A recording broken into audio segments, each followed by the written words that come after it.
Det här är Karl. Han har jobbat som livvakt i över 10 år. Inte bara i Sverige, utan över hela världen. Och idag ska en helt vanlig tjej... Helt vanlig? Det är inte så himla kul. Kan vi krydda till det lite? Jaha. Det här är livvakten Karl igen. Och idag ska en helt onormal tjej lära sig att leva som en livvakt. Seriöst? Idag ska jag få hänga med livvakten Karl och få testa på hur det är att vara en livvakt. Har jag vad som krävs för att bli en livvakt? Och jag vet att Maura har gjort en liknande video, men idag så är det min tur att få testa på. Karl har många års erfarenhet av att jobba internationellt som livvakt åt både kändisar och makthavare. När Karl en dag bestämde sig för att flytta hem till Sverige för att leva ett lugnare liv blev han utsatt för en brutal attack där han sköts och fick syra kastad över ansiktet. Karl har skrivit en bok om sitt liv som livvakt och det är som en Hollywoodfilm, alltså den måste ni kolla in och det är den absolut bästa boken jag har lyssnat på. Nu kör vi, på med den här. Ja, absolut! Jag tänker att jag börjar med att jobba så här, kan vem som helst bli livvakt? Vem som helst kan nog försöka, men alla kan nog inte. Det finns en hel del krav beroende på om man ska in i militären eller polisen eller kommersiella. Men det finns ju fyskrav, du måste vara frisk, pulsyn och sådana saker. Du får inte vara straffad tidigare på vissa saker. Och sen så brukar det vara uttagningar. Så man brukar vilja...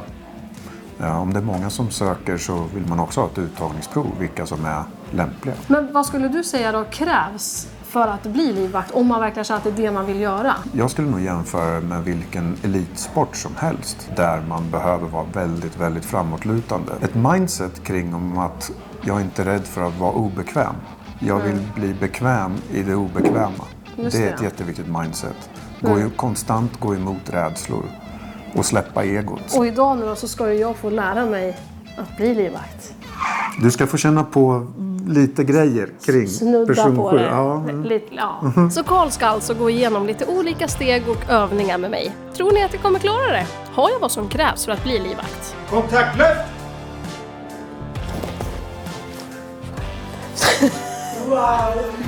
Kanske ska lära mig höger och vänster på engelska först. Så steg 1 blir att lära mig vad ett säkerhetsavstånd är och vad skulle hända om någon attackerar. Vad är ett säkerhetsavstånd för dig att hinna göra det och sikta och träffa och föra undan klienten samtidigt? Nummer 3 jag tänkte i huvudet att 3 meter. 3 meter kanske man hinner. 3 meter. Men bra. Det är en jättebra utgångspunkt. Då ska vi testa det. Det går jättefort, 3 meter. Så då var det dags att ta på sig lite utrustning och få en genomgång av mitt trävapen. Och det här är en replika, träklump, ingenting vi ser.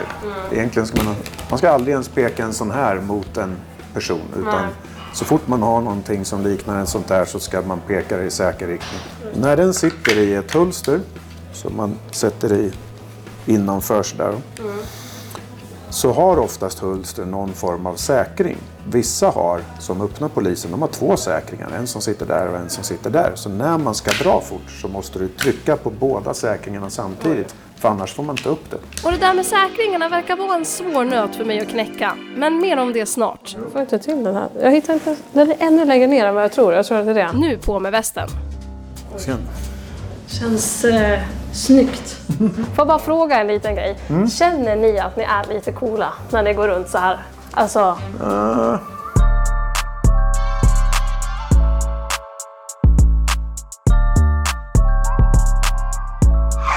Kanske första gången men inte sen. Man känner sig mest, det är mest obekvämt. Tycker jag. Jag tycker man fick någon slags pondus, lite hållning i den här. Man blir lite så här... Ja, lite aggressiv. Jag har på med den här och blir skjuten. Hur stoppar den? Alltså... Den där stoppar nog 9 mm, alltså handeldvapen. Den stoppar nog inte jaktvapen eller ett gevärskula. Och sen är det så här, den här västen är inte för din skull. Nej. Den är för min skull, som är klient. Så du är bara en blodpåse som ska stoppa saker och inte gå igenom dig. Nej, för då och gå skulle på mig. Läskigt. Så du är en kudde. Så du tänker att om man siktar på dig och jag står emellan, då skulle den inte kunna kulan skulle inte kunna gå igenom på dig. Den ska fastna i dig. Det är därför du... Vad chockad jag blev. Jag har fått en helt annan bild nu när du pratar om det här att man är, då om jag skulle skydda dig, att så här, jag är kudden. Att nu får jag en helt annan bild. Jag tänker på alla filmer man ser när livvakter går så här. Jag tänker på precis en som jag såg nu. Då var det ju en som höll i sin livvakt och att den går runt och den skyddar så här och så håller den sig bakom. Att så här, jag vet inte, jag har tänkt nog att livvakten också skyddar sig, men man är ju bara 100% fokus på offret, med klienten. Ja. Jag känner att jag har lärt mig massor. Okej, nu ska vi köra igång. Ja. Jag bara, hur ska jag sätta på den här? Okej, då är jag tillbaka med de här säkringarna igen. Och hur går det egentligen med höger och vänster? Yes. Du är vänsterhänt? Jag märker så här. Nej. Det är inget svärd, Johanna. Ja, men det är på film för länge sedan när man gjorde sådär. Nej, men det här är ju höger hand. Ja, fast vi vill köra den vägen. Men det här blir ju... Ska jag hålla på så här? Det är jättebökigt. Ja, men tänk dig vad tar längst... Ja, det är ju de här millisekunderna och det är det här jag menar, att det här blir ju en utmaning. Man är i sin egen värld. Ett stoppur från att du är ute och går till det händer, du vill hit. Ja. Och då måste den ju också stå åt... Då måste den ju vara vinklad åt andra hållet. Och sen ska du hit istället för att du går här och så... Okej. Det går fortare.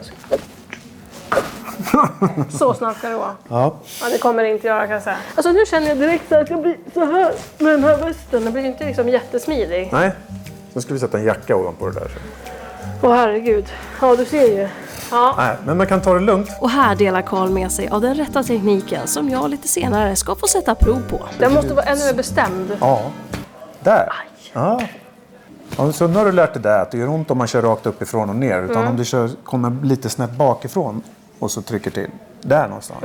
Och här någonstans tror jag att Carl kände, hon är redo.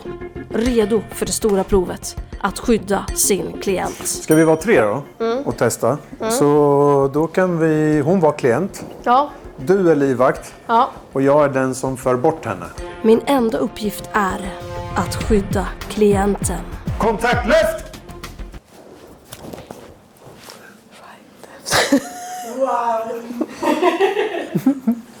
Varför säger du på engelska? Skyddar du mig? Jag stod och tänkte på vad höger och vänster är på engelska. Svensk höger, engelsk vänster. Brukar vara kanon. Du ser ju hur min koordinationshjärna mår i det här. Vad sa du? Du sa left. Ja, Right, då skulle jag ha gått hitåt. precis. Hotet kommer från vänster. Kontakt från vänster. Du ser. Snyggt. Vill ni boka mig som livvakt så går det jättebra att höra av sig på min Instagram. Ja, Hamnar du i freeze? Vad där? Error? jag bara, vad höger? Tänkte jag, höger, vänster. Jag var så beredd på att jag ska få höger och vänster och sen left. Och jag bara, Ja. vad är left?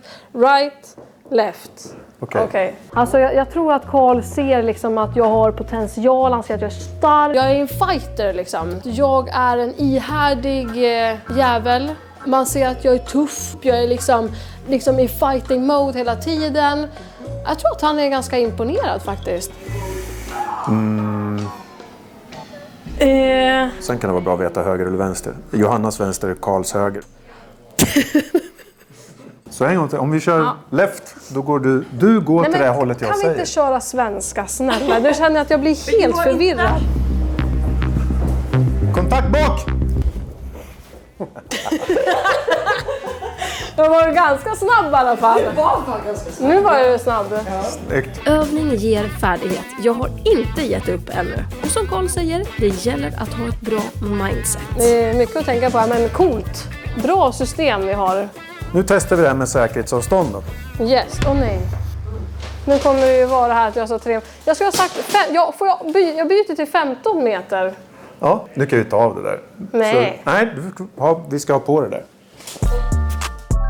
Så när jag rör mig och försöker hinna fram till dig, då ska du dra och förflytta dig. Du ska ju dra ditt vapen och sen förflytta dig. Om vi testar en gång bara, så ska vi se vad du får för insikter kring det här. Jag tror att jag kommer bli chockad över hur snabb du är. Du kommer komma mot mig. Ja. Ska jag sikta? Eller ska jag bara... Så du ska egentligen dra upp den där och sen... du har identifierat mig som ett hot. Ja. Så när jag kommer så ska du försöka... hinna? Ja. Men någonstans här börjar det hända saker.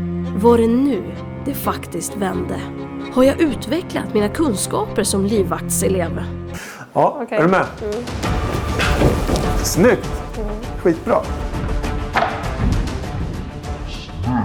Hur tänkte du att flytta dig i sidled? Akta mig. Men det är jättesmart. För de flesta backar. Om jag kommer mot dig och du börjar backa. Så jag springer ju och du går. Så jag kommer ändå hinna fatt dig jättefort. Okay. Så backa är inget bra alternativ. Nej. Utan som du gjorde så gick du direkt åt sidan. Och det gör att jag måste ju... Det är min hela momentum som jag måste flytta på. Just det. Vilket gör det mycket svårare. Så du skapar ett avstånd. Så du skapar och köper tid. Bra. Så det är helt rätt. Vart ingen ritat. Skam den som ger sig. Jag klarade utmaningen och är därför redo för nästa livvaktsuppdrag som sker utomhus tillsammans med Marcus. Så välkomna till Östermalm. Jag är er klient. Nu ska ni få ett uppdrag. I eftermiddag har jag ett affärsmöte inne på Hotell Diplomat som ligger runt hörnet. Ni ska gå dit nu i förväg och rekognosera hotellet. Spännande. Vart är det bäst att jag ska sitta? Hur ser layouten ut på bottennivån? Hur är det parkering? Finns det nödutgångar? Var är toaletterna? Vad är det för folk som är där? Ni ska planera för att jag, er klient, ska dit. Är det uppfattat? Ja. Ni har 10 minuter på er att gå dit och göra en snabb rek och sen komma tillbaka och berätta för mig hur det ser ut. Vi gick in, vi rekade, vi kollade, men jag tror att vi blev mer förvirrade efter än före. Det här var bland det svåraste jag gjort någonsin. Fruktansvärt. Alltså man kan ju inte bara kliva in på en restaurang och gå runt bland borden. Och, Alla undrar vad man gör liksom. alltså vilka är ni och vad gör ni och ska ni äta eller inte? Exakt. Och, hej! Och så gick man runt där och kollade. Det var herregud. skitsvårt. Vad har ni för plan? Så, vad har ni tänkt om vi åker bil dit? Vad är bra ställe att parkera på? Det var ju liksom... Så om någonting händer där inne och jag behöver evakueras jättefort och vem ska springa och hämta bilen ett kvarter bort? Rök den idén. Ja. Hur viktigt är p-böter i sammanhanget med personskydd och rädda liv? Okej, inte alls. Var är brandsläckare där inne? Såg ni någon sådana? Nej. Jag kollar inte efter. Har hotellet någon bestämd återsamlingsplats för brand? Vad är närmsta sjukhus? Vad är ett säker plats är det inne på restaurangen då? Om jag inte kommer ut, det händer någonting där inne som gör att vi kommer inte ut utan vi måste hitta en säker plats inne på hotellet. Köket. Vart i köket? Kan ni med handen på hjärtat svära på ert barns liv? Ja. Tänka att ni har ni förberett det här reken för det värsta som kan hända för mig? Nej, förlåt men nej. Okej, då får ni gå tillbaks och så gör vi om det. Ja. All right? Det blev en rejäl bakläxa och nu får vi fan skärpa till oss och börja leverera här inför Karl.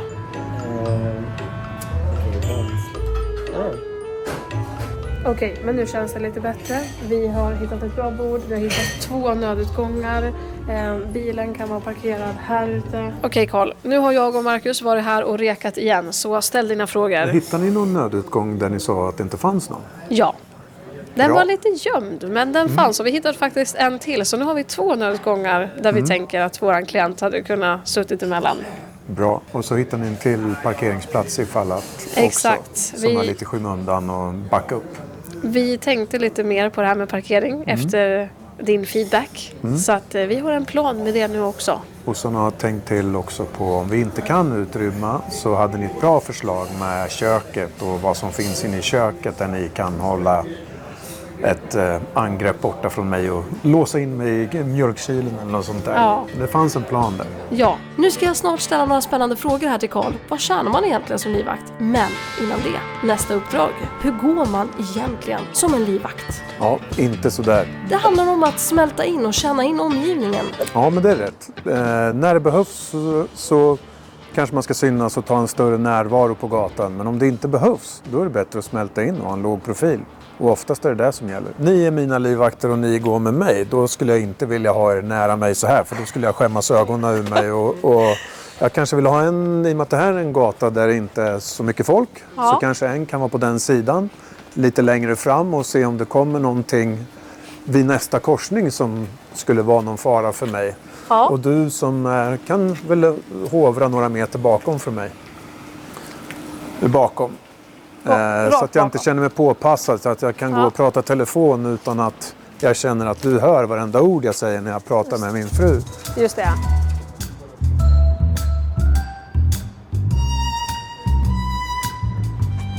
När vi kommer upp till det här hörnet som är okänt, då kanske du kommer närmare mig. Ja, ännu närmare. Ja. Ja, men nu höll jag ju på att prata med den andra livvakten. För beroende på vart vi går så förändras situationerna. Ja.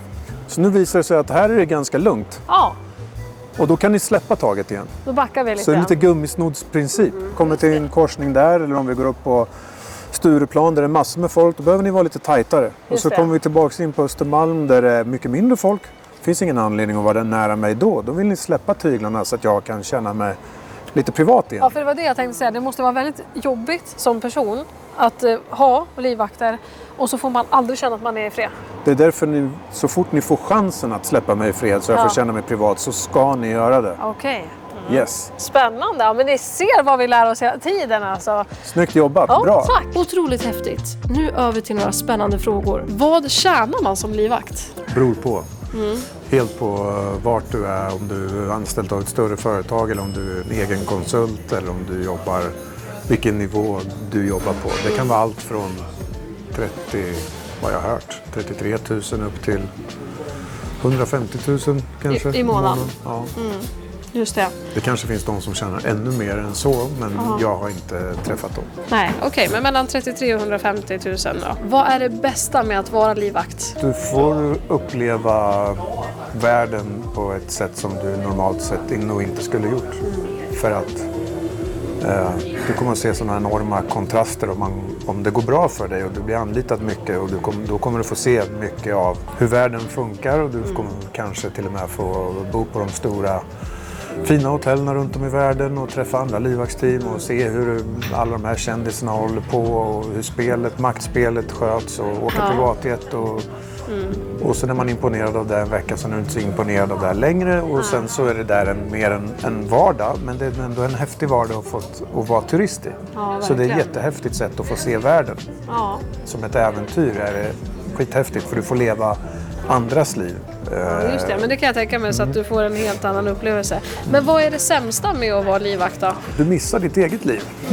Om du är borta i 10 år så har du kanske försökt att du kanske inte har jättestort pensionssparande hemma i Sverige. Du kanske inte har familj och vänrelationerna på samma sätt. För du är aldrig hemma. Så man offrar ganska mycket. Ja. Ja, det förstår jag. Och det pratar ju du väldigt mycket om i din bok också. Så att om man går in där så kommer man ju få veta hela din historia. Men jag tänker så här också nu då. Hur är det för dig som har varit livvakt i liksom 10 år? Du slutar med det. Har du fortfarande kvar stressen? Så här, nu till exempel, nu när du och jag sitter här. Har du läst av rummet nu? Nej, jag har stängt av det där för länge sedan tror jag. Däremot som jag ser någonting som inte passar in i normalbilden så kommer jag nog reagera på det annorlunda. Ja. Jag har nog inte stängt av helt men jag försöker inte vara i det mindsetet. För det måste vara jättejobbigt det måste vara väldigt stressande att vara livvakt. Att hela tiden gå så här, jag ska ha koll, jag ska titta på det här. Det måste vara jobbigt. Man behöver ha en av- och på-knapp. Ja. Så när du sätter på dig kostymen och du går in i ett jobb, så nu är jag det här. När du går med din dotter på stan eller springer omkring med henne på en strand, nu är det här som gäller. Ja. Sen är ni hemma och då kan du slappna av. Det har varit otroligt spännande och lärorikt att få hänga idag med Carl. Han är en sjukt inspirerande människa. Ni måste kolla in hans bok. Det är den bästa jag har läst. Tack så jättemycket Carl för att vi fick hänga med dig och lära oss allting idag. Och tack för att ni har tittat på den här videon. Glöm inte kika in Carls sociala medier. Tack för idag. Hej då!